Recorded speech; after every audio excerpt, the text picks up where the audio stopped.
The legendary bluesman Robert Johnson was born on the northern outskirts of Hazelhurst to Julia Majors and Noah Johnson on May the 8th, 1911, or possibly 1912. Johnson lived in Tunica County and in Memphis as a child, but in the early 1930s he returned for a stay in the Hazelhurst area, where he honed his skills playing with local blues guitarist Ike Zinnerman.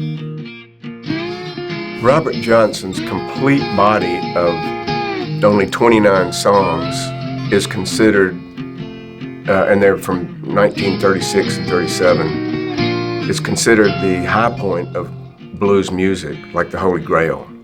And he had a big connection to the Hazelhurst area. He was born right here, probably in the Damascus community north of town.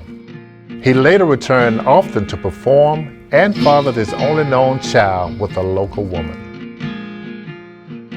Johnson's mother, Julia Majors, was originally from Hazelhurst, and after separating from her first husband, Hazelhurst native Charles Dodds, she had a child with Noah Johnson, a local sawmill worker.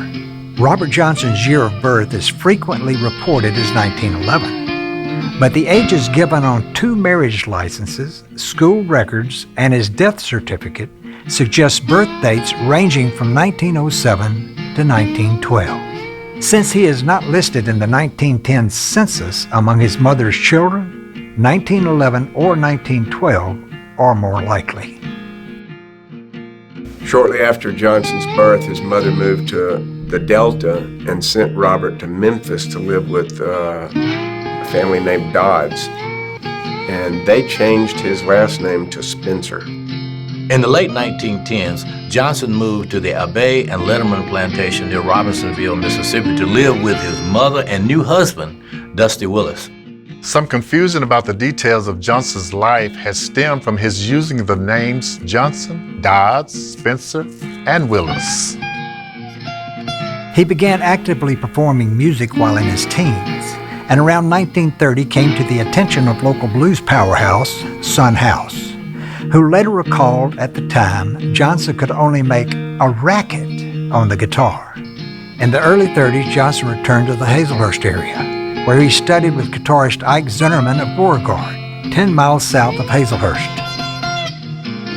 When Johnson returned to the Delta, House recalled that Johnson's skills had really increased a lot on the guitar. In Martinsville, just south of Hazelhurst, Johnson had a romantic relationship with my grandmother, Virgin May Kane, resulting in the birth of my dad, Claude Johnson, on December 16, 1931.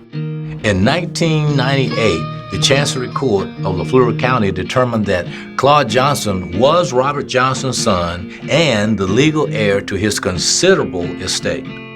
He, me, and my brothers formed the Robert Johnson Blues Foundation, whose mission statement is geared toward art education. In May of 1931, Robert married a Martinsville woman, Callie Kraft, and gave a Memphis address when he filed for the license.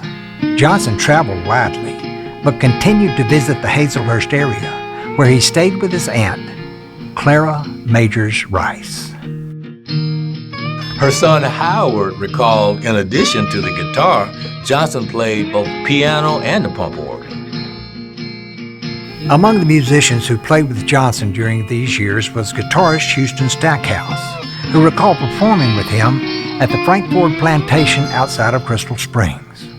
Johnson died in Greenwood on August the 16th, 1938. Looking to continue your journey along the Mississippi Blues Trail? Hop on historic US 51 and head north for 10 miles and you'll find the Tommy Johnson marker. Or head south on US 51 for 12 miles to visit the Houston Stackhouse marker. Then continue another 10 miles south on US 51 to arrive at the Little Brother Montgomery marker.